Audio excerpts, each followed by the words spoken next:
Binigyan ni Pangulong Duterte ng 10 araw ang negosyanteng si Lucio Tan para bayaran ang aabot sa 7 bilyong pisong utang di mano nito sa gobyerno. PAL.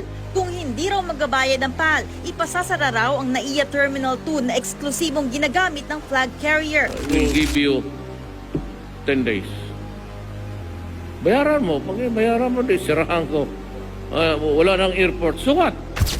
Binayaran na ngayong araw ng Philippine Airlines ang 6 na bilyong pisong utang nito sa gobyerno na air navigational charges.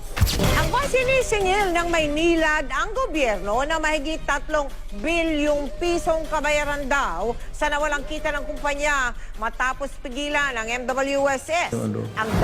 Sabihin mo sa mga putang inay na ni 5 sentimos hindi ko sila babayaran.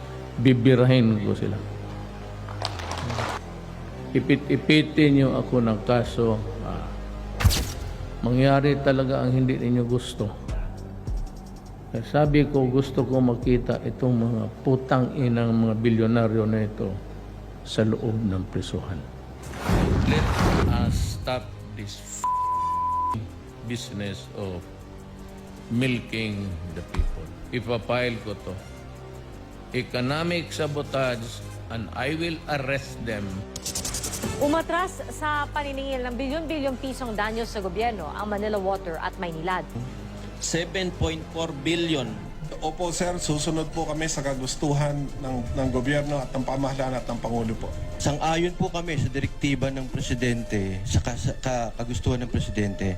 Wag na ho naming habulin yung historical arbitral award sa amin.